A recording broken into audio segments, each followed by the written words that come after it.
voice. So welcome to the Sunday talk. And this morning, Dokai Georgesen, our guiding teacher, is going to be giving the talk. And a little background for those who might see this online later. He started practicing Zen with Dainin Katagiri Roshi in 1974. He was ordained in 1984 and received transmission from Katagiri Roshi in 1989. He has been residing here and being our guiding teacher at Hokyoji since 2003. Just a few preliminaries. Next Sunday, August 29th, Tonin O'Connor is going to give the talk on the fullness of emptiness. She is the resident priest emerita of the Milwaukee Zen Center. And we're looking forward to having her back with us, at least on Zoom. You can see the full lineup of our speakers for coming weeks on the website, and that's hokyoji.org. The video of today's talk and past Sunday talks are also available on the website. And also, you can see Sunday talks and other announcements and information about the community on our website and on social media, Facebook and Instagram. We ask that you like us, even if you don't know anything about that. But if you go on, that will be helpful to us. I think with no further ado, if Dokai is ready for takeoff, I'll turn it over to him. Good morning. Everyone hear me okay? Okay. All right. I was having a little sound problem. Were you folks having sound problems like echoes or something? No? Well, anyway, doesn't matter. Anyway, I'm going to talk on a chapter from Katagiri Roshi's book, You Have to Say Something.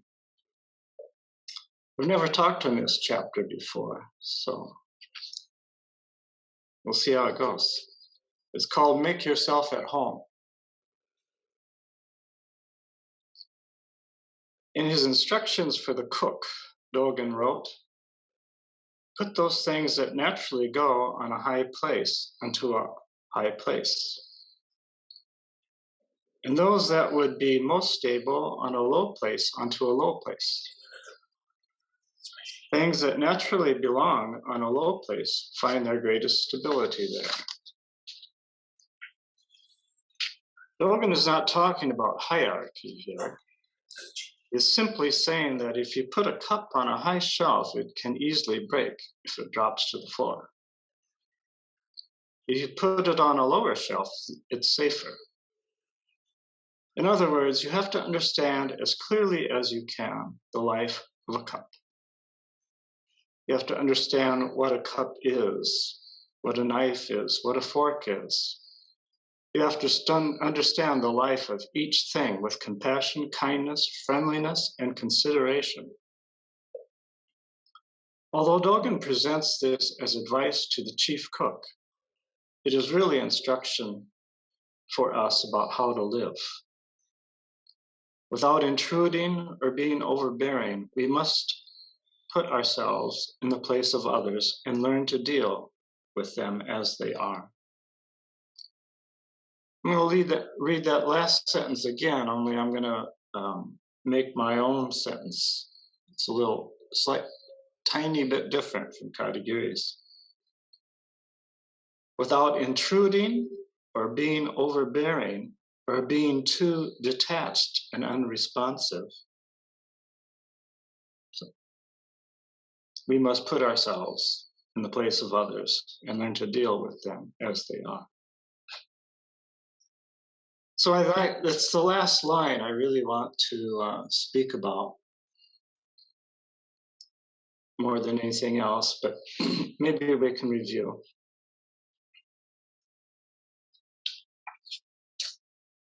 So Dogen's just saying, we try to create like a sense of order with our things that we have to use.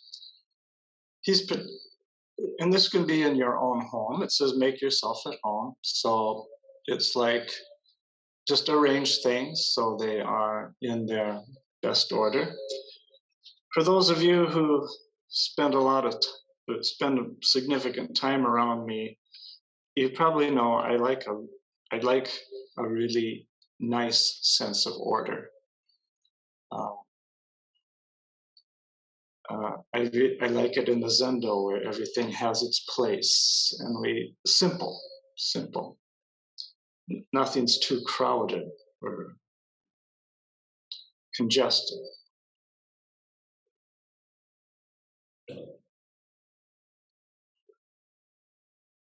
So that's understanding how we use each thing and put it everywhere. This might seem very mundane, but for me, it's a real active practice where I put this thing and where that thing goes. In my own in my own life, I like to have the exact spot. This goes here, this goes there, and whatever. Now, some of that has to do with my memory issues, because if I don't put it back in the same spot, I maybe will never find it again. But let's look at this last line a little more carefully. Without intruding, and I'm going to add my own line, not Katagiri's, without intruding or being overbearing or being too attached and detached and unresponsive, we must put ourselves in the place of others and learn to deal with them as they are.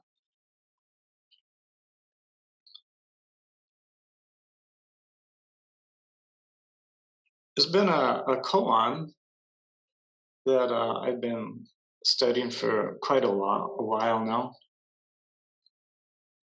And someone asked if they could rewrite my biography or my bio on the website, because all it said was, Dokai did this, he did this, did that, did that, did that.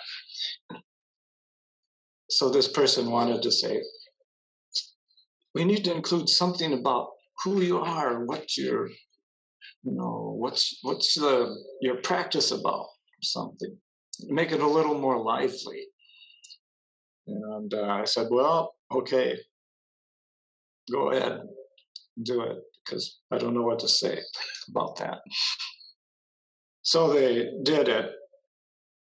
Of course, they checked with me. I said, okay, that sounds all right.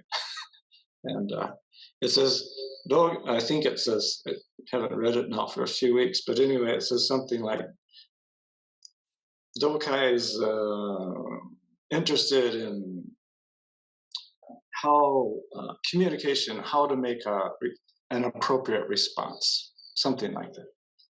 Well, that's the koan that has struck me quite deeply. In recent times, a student a longtime student approached his teacher who was near the end of his life and asked him, what are the teachings of the entire lifetime?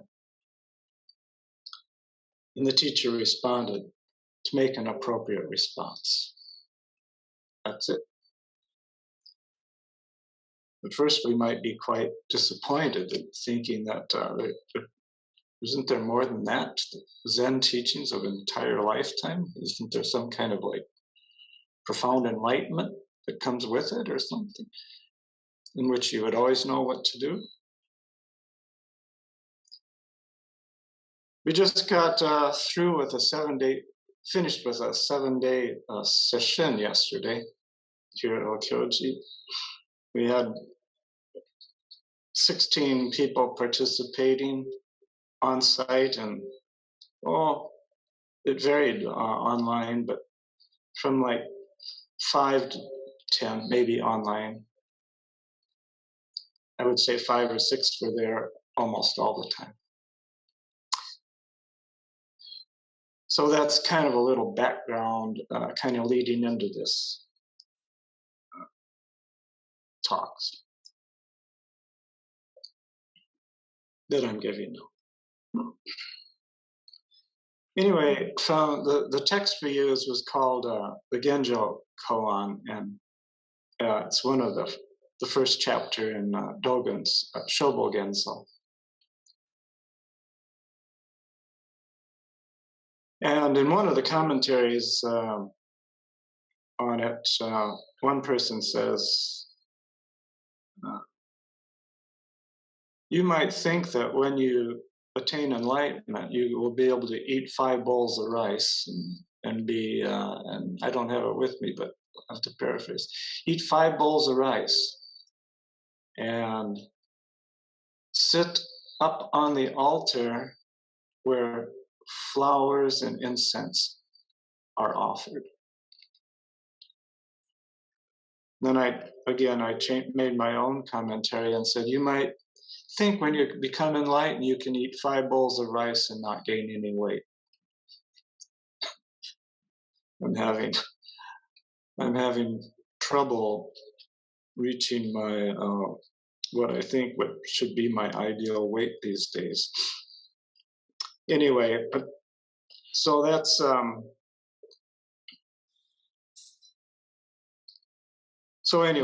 that's what we might think enlightenment is about. But really, a more practical and real answer. I mean, that's not what happened. But what does happen? Maybe when we become awakened, and maybe our ability to respond appropriately to each situation is more sensitive.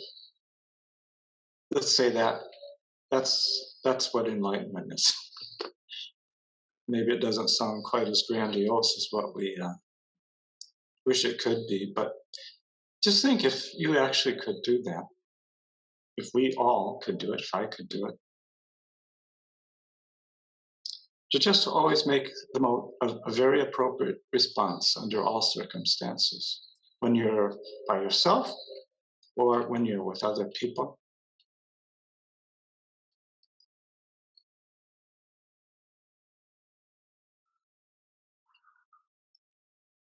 That would be quite a situation to be able to live in. So more specifically, without intruding or being overbearing or being unresponsive and too detached, we must put ourselves in the place of others and learn to deal with them as they are.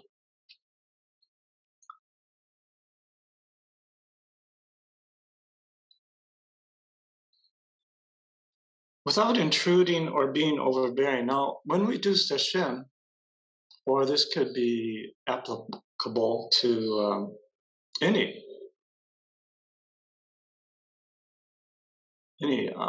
situation in our lives, but sometimes in sesshin, it's a little bit kind of an unusual practice in which we're practicing so close together. And sometimes we have to speak, but we try to limit that speaking. And we're just practicing so intimately and close. And in this case, we did it for 7 days. And we each have our roles. We appoint, because we have to have roles to make something function like that. So there's a person called the Ino, who's kind of the overall director. There's a physician called Tenzo, who's the cook. There's maybe like the teacher, which would be me, and we had 2 other teachers, so that's a role. And another role is like the person who guides the servers how to serve food. That's called soku, and then there's also another major role called the work leader, who leads how we do work practice, what we do, how we do it. So going back to this statement, without intruding, I'll leave out, or being overbearing, or being too detached, we must put ourselves in the place of others and learn how to deal with them as they are. Now, I think as they are is really important here. One of my most challenging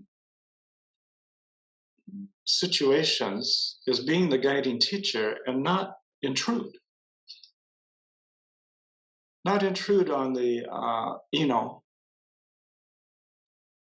it doesn't matter. Yeah, it doesn't matter how long you practice together or whatever. Nobody's going to do the situation the same way I would do it. And they're not going to do it the way I do it. So sometimes I might say, oh, I want you to do it this way or something like that, not that way. But I feel that's a little intrusive. I'm not letting the Eno just be the Eno then. I might say, I have more experience at being the Eno than you do, so really pay attention to me. But that becomes overbearing.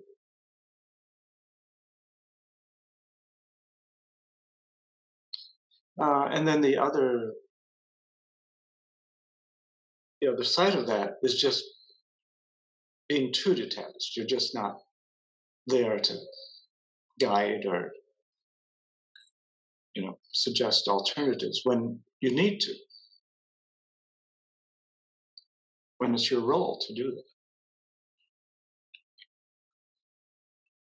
It's particularly, and so each position has that, the tenzo, the cook, the server, head server, the work leader.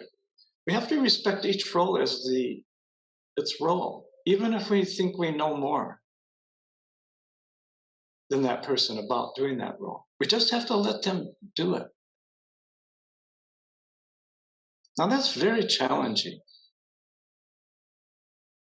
especially, like I say, when we've convinced ourselves that we know the situation better than they do, and they need our help. Now, I hope you can all see this just isn't about sesshin. It's about wherever we go in our lives and whatever we're experiencing.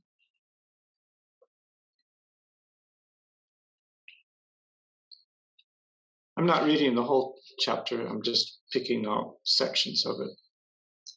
So the next section I want to read is to look at up at. Flowers bloom in spring, not in winter.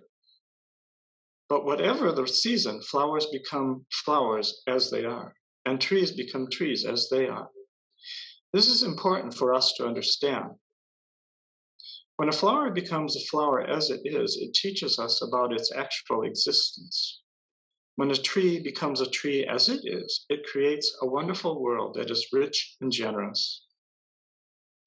When we allow a tree to become a tree as it is, we have close and intimate communication with it. Why? Because it is just there, creating a wonderful space where everyone can feel relief.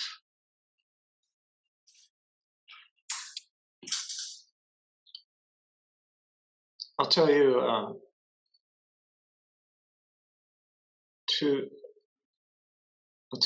a story.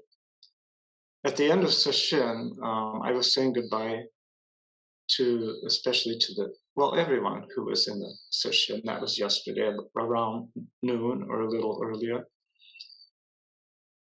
And I was talking with Daigaku, one of the other Daigaku Rume, who was one of the other teachers in this session.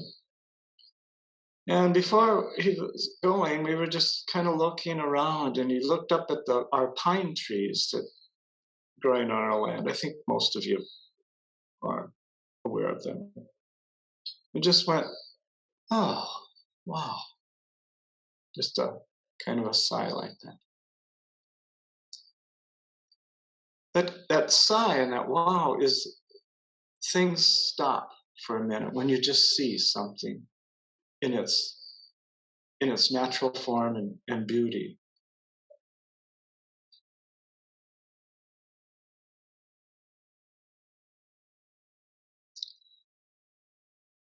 That happens, and with those same pine trees, of course, I live at Hokyoji a lot of the time. I stay here a lot of the time. So I see them every day. I see them hundreds of times a day if I look up. And they're right outside my window in my room. So I can't even walk around my room without seeing them. So in a way, I get used to them. However, especially when I'm outside, even when I'm in my room, I'll just stop for a minute and look.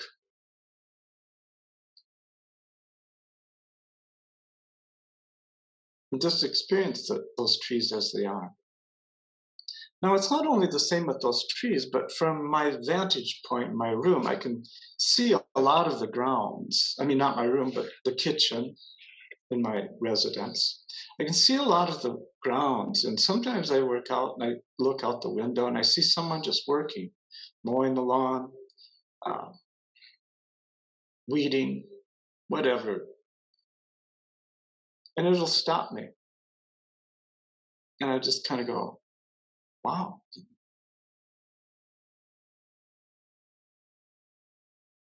Person's just doing their work, doing work.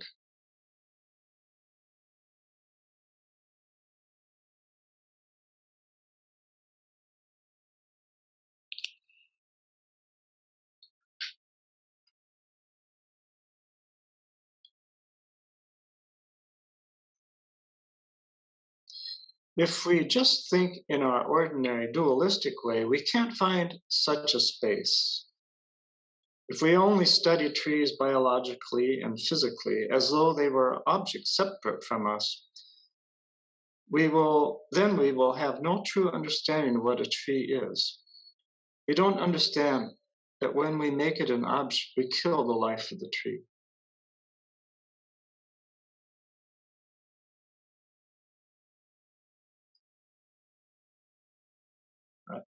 I'll add a comment. I would say, we kill the life of the tree. Okay, I'll say, this is how I would say it. I'm getting a little like Dogen. He says, if you read a little bit in the Shobo Genzo, he'll quote a great master, However, I would say it this way. I always thought he was a little cocky. But I'm 70 years old now. I just had my 70th birthday not too long ago. So I said, well, maybe I can start being a little more cocky. So here's how I would say it. Katagiri says, we don't understand that when we make it an object, we kill the life of the tree. And I would add, it's the same for a person. In other words, if we make a person in our life into a kind of an object, we kill the life of that person.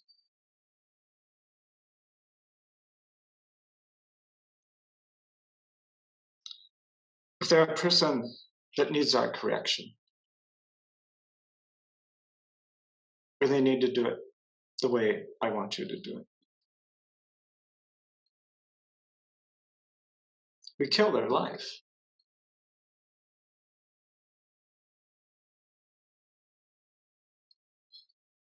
Next paragraph speaks to that. The result of viewing everything in this way is that each thing appears to be a separate entity. In other words, the moment you say Katagiri, Katagiri is separate from you. We never question this. We say, of course, this is how it is. Katagiri is separate from me. But strictly speaking, it is not so. If you live in this way, you will never experience the warm, majestic space of true reality, capitalized. You will create a very cold space. In other words, we lose our intimacy with other people. You have to return home and sit in peace and harmony. This means placing the tree just where it ought to be, to express the life as a tree, placing the cup and fork where it ought to be. As chief cook, you have to deal with forks, vegetables, pans, and so on, placing them where they ought to be. The best way to take care of your objects is for you, the subject, to merge with them. When you extend your life to them, you give them the chance to extend their lives to you. This creates a soft and wonderful space through which you all communicate. This magnanimous space is Buddha's world. Now, this is the main point. This creates a soft and wonderful space through which you all communicate. But we have to understand the life of the fork, the tree,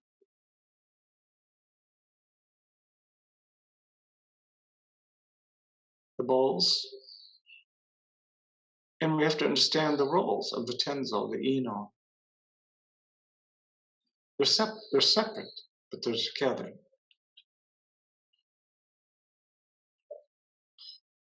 So it's about the main thing is, how do we communicate with the things that we see as objects, either things or people outside of it, that we view that they're not us. I'll tell you a little story from my past. I was here at Hokyoji. It was before we even had electricity, and I was the tenzo for about 30 people. I wasn't really experienced at the time. I hadn't had a lot of experience. So this was quite a daunting task. No electricity, no rice cookers, no microwaves. Just a gas stove, propane gas stove.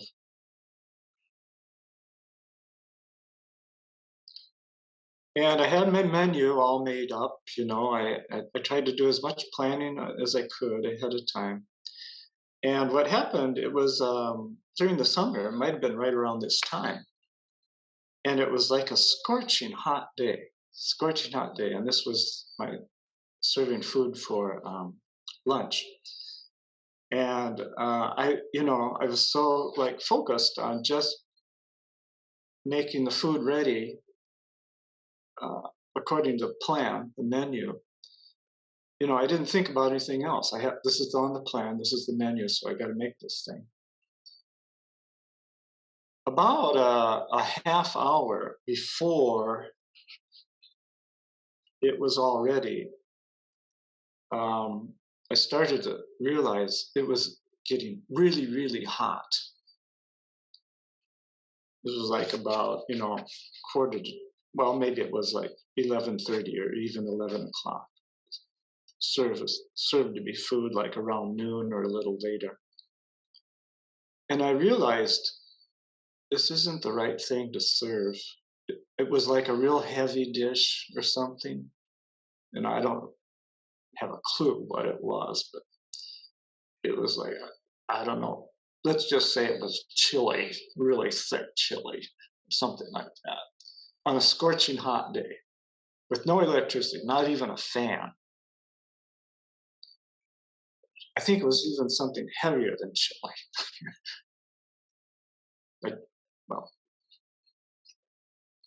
So when I sent the food off, I thought, boy, this wasn't the right thing to serve. And but I didn't have the experience to like right on the spot, just change the menu around and serve gazpacho or something like that, something cool and light. Just didn't have that kind of experience. I had to follow the plan. In any event,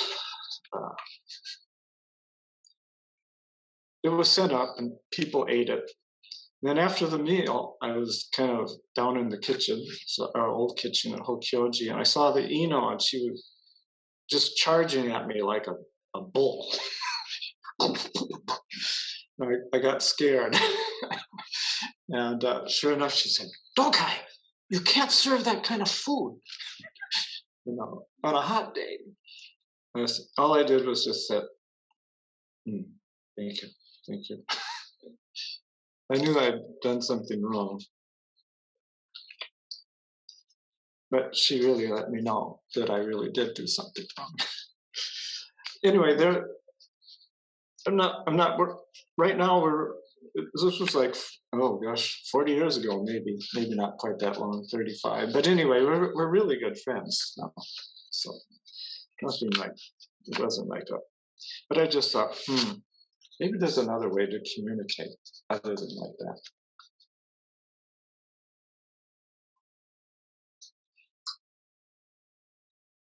Let's cut that.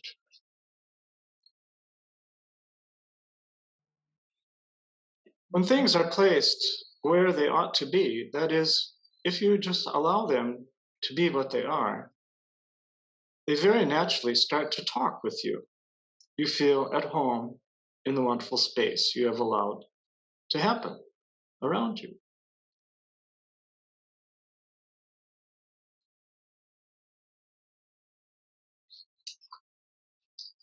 I'll just read one sentence, no, two sentences from the text that we studied during the session. Just two sentences out of it. So it's not a long chapter, but it's like 3 pages, and 3 or 4. But here's one sentence. To carry yourself forward and experience myriad things is delusion. That myriad things come forth and experience themselves is awakening. So if you kind of put yourself forward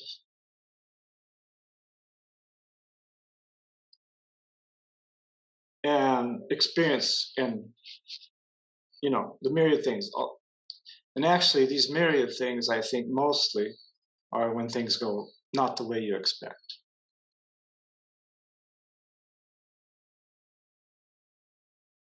And you're kind of trying to control the whole thing. And that's what it's about, folks, I think.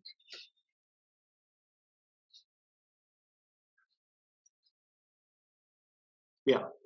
To carry yourself forward and experience myriad things is delusion. Now, that's what it means is that you're trying to control and dominate the situation when things aren't going the way you want them to go.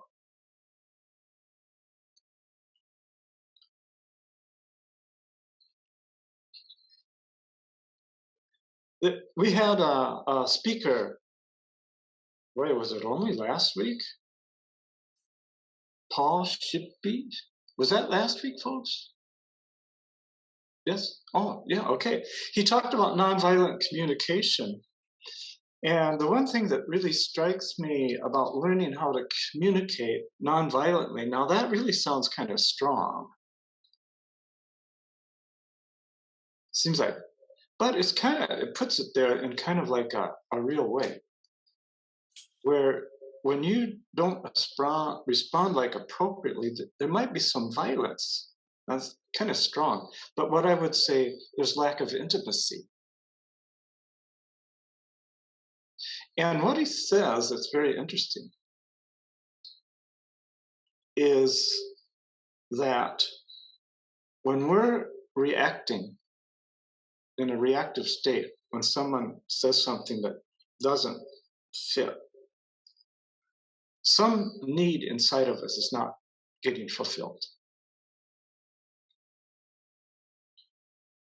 I'm not going to go into that. He went into it a little bit, but I'm very interested in studying how we communicate.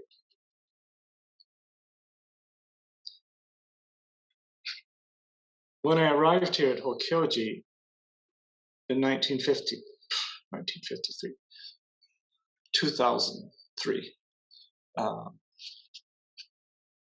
there was two things I wanted to establish. I wanted to create a really nice kind of a practice, formal practice. But the other thing I really was intent on doing is really working on communication within the Hokyoji community, how we communicate with each other. Because I had had the experience in,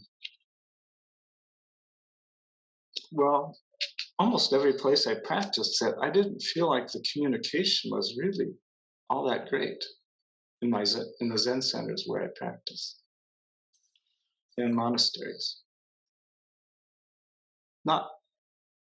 It wasn't, well, I wasn't impressed with it, let's say it that way. So that's something I really wanted to do, that when people came to Hokyoji, visitors or whatever, they would sense just a very warm in communication among all the people who are practicing here. That, I think, is something that really moves people. And even when we read in the oldest teachings of the Buddha, at least the Nikayas, even Buddha had that problem. Some monks were quarreling all the time, and others weren't. And he really stressed how to live together, blending like milk and water. That's a literal image. Well, it's a literal image that, well, at least I remember once sutra, he was asking this very small community of monks living together. It was just, well, it was actually just three of them. And he says, how are you getting along? And he says, we're getting along just fine. We blend together like milk and water. He said, good, that's good.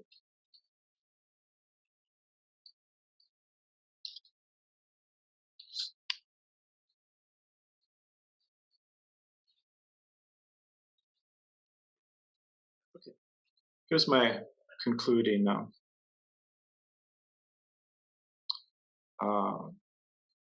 paragraph. We can't have close communication with our objects if they appear as separate beings. We should move toward them. In other words, allow things to come up to you and reside within your mind. This is throwing yourself into the home of Buddha. Buddha's home is where all objects are placed just as they are. It's the natural world we find around us. Just return home and reside there in peace and harmony. I forgot to read the second sentence, the counter sentence, the sentence that comes after. To carry yourself forward and experience myriad things is delusion.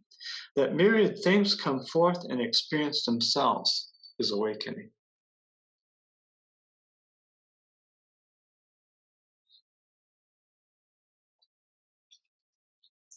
Thank you.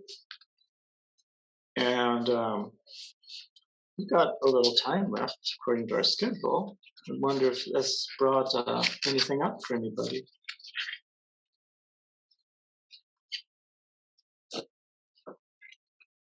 And maybe just raise your hand or use your little, what do you call it?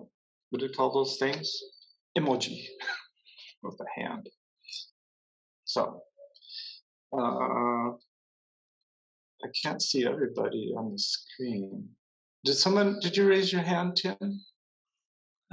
Tim did, and so did Ryushin. Oh, okay. Can't even see everybody. So. Help us maybe. Yushin, do you want to? I think I have a helper here who's going to put this on gallery view. Yes, I guess there. Now I can see everybody. Okay. Okay, who was first? I'm going. How about? Okay. Oh, that worked just right. It's like I got a tic-tac-toe screen, and Tim pointed, toward Rushin. Maybe you're seeing the same thing I am, but anyway, the finger went right toward Rushin. So, Rushin, why don't you take it away? We'd like to hear what you have to say.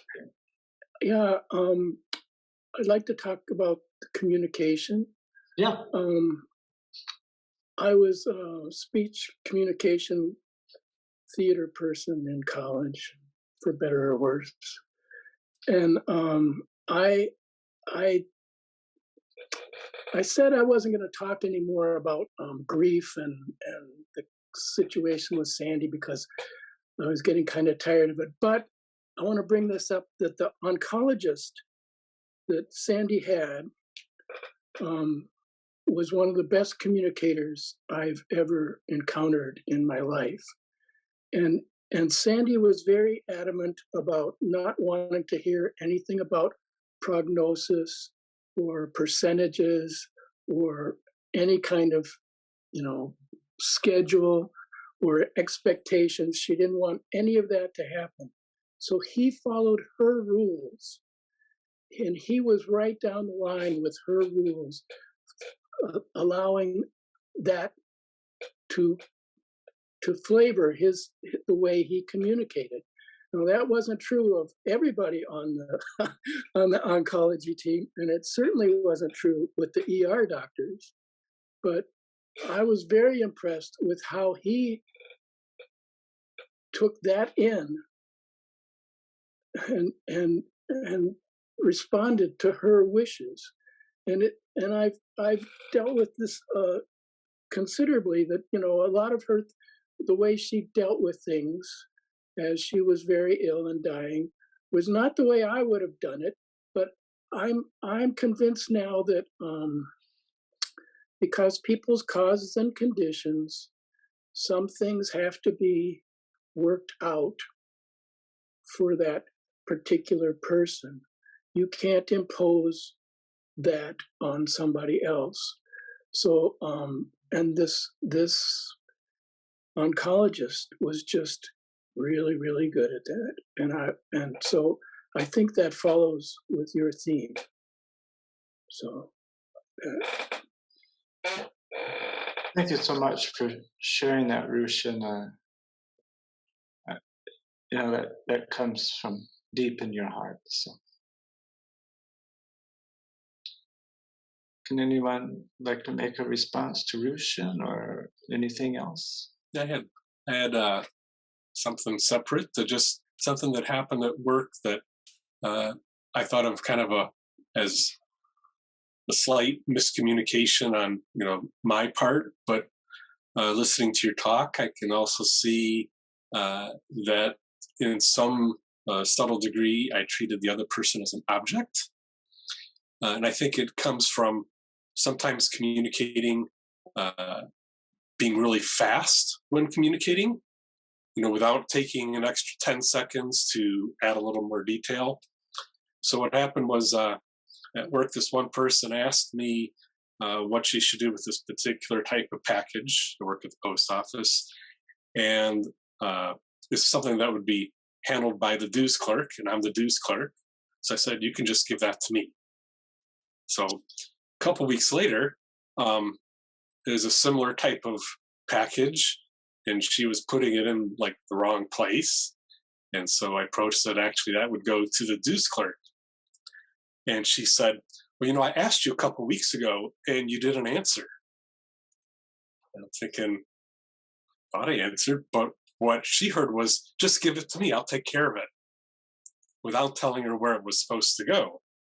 But, I'm the dues clerk. The second time when I said, you can throw it into the dues hamper or whatever, and it seemed to me, that first time when I said, just give it to me, I'll take care of it, even just a little bit more detail, then I'll take the money out of their accounts and then I'll, throw it, or, this type of thing goes to the dues clerk, or, just an extra 5 seconds of communication. But, and somewhat it was just, to me, some of it's just an unfortunate, choice of words, because, I don't really think of her as an object. I just said, just give it to me, I'll take care of it. But the briefness of my response, what she heard was, I'm not going to tell you the answer, I'll just take care of it. So, so I think part of not treating others as objects can be taking that few extra seconds, even if we're busy or not busy, just take that a little extra time. Thank you. I'll share just a little quick anecdote too. A couple of weeks ago, I think most of you here know I've had several, like 8 operations on my eyes, but 3 of them were retinal detachments. And about 2 weeks ago, my best buddy got a retinal detachment. And I kind of felt, gosh, am I spreading this to people or something? But anyway, he was very curious about what I had. Having gone through this 3 times, he was, very interested in, and he's quite distrustful of the medical profession. I mean, let's put it that way. Anyway, the main point is, I really felt, oh wow, geez, I couldn't believe it, and he's really, really healthy. But so anyway, we talked at length on a Saturday night, and he was having hems and haws about, maybe I should get a second opinion. I wrote him, after we talked, I wrote him some emails. You're in an emergency situation. You need to get your surgery done on Monday morning. And he was set up for Monday, but he thought, maybe I'll get a second opinion. I said, no, you need to get it done now. It's an emergency. And then we talked again the next night, and I gave him some kind of detail about what to expect through the operation. And then we ended the talk. And then he had the operation Monday morning, and then maybe it wasn't, it was either Tuesday or Wednesday, he called me and he said, the basic thing, we talked about several things, but the basic thing says, since you and I can talk openly with each other, I want to tell you what you told me on Sunday night was not helpful. He didn't want to know that level of detail, like, okay, they're going to numb you. I thought my intention was so he doesn't get surprised, by something that's happening, because I thought he likes to plan. Really, he's a planner. He's a movie director, so you got to plan things out, But he said it wasn't helpful at all, Ron. So it was kind of a shock to me, because I really thought this would be a help for him. And then on Thursday, I had a session with my therapist, and I told him this story because it really kind of rattled me a bit, because I always think I'm trying to help somebody. And he said, well, this is a classic example of, and there's 2 words, but the intention and I'm going to say effect, but he didn't use that word. It's some other word that kind of in psychology. It didn't match what happened. I had good intentions in my mind, but the effect on him were not good. So anyway, it was another lesson for me in how to be really a little more sensitive to how we communicate. Maybe we'll stop by 10:30, but it's 10:20 now. If we want to keep going a little longer, we can. I think this is kind of an interesting, kind of really down-to-earth topic that we can all use some work on.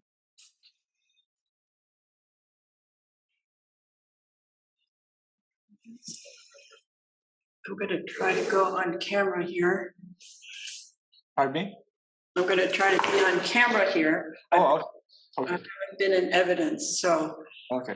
I'm probably not looking the right way, but I'm a person that has been trying to practice nonviolent communication for quite a long time, and was introduced to the book that Marshall Rosenberg wrote and was deeply affected by it. So this is one of my favorite topics, even though I wish I could feel that I was making more progress. But key in this is something that you touched on several times, and I have found to be imperative, and that is checking in when I'm communicating as to whether I'm actually connecting with the person. Marshall Rosenberg says the primary purpose of communication is connection. And oftentimes, that is not the intent that I first have. So it may be my idea of what somebody needs. It may be something where I'm wanting to express anger or irritation, or ask them not to do something. But the way I'm doing that is not actually being in connection. So for me, I've kind of realized it's been helpful to think about it as, am I in enemy thinking? Like, you're a problem, or I don't have time for you, or something like that. And just that stopping to say, is my intention connection, is a very useful reminder to me, because that requires usually that I need to let go of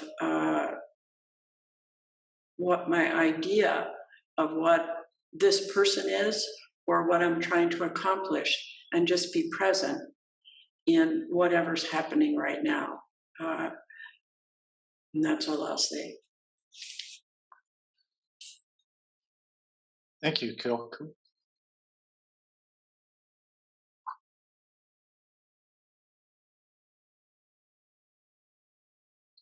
Anything else?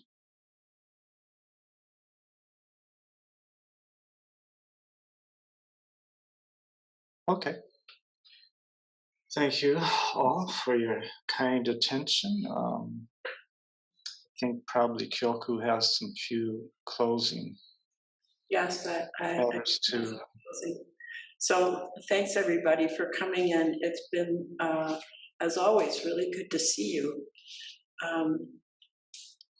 And even if it's just your name on the screen, it's very wonderful connection for us.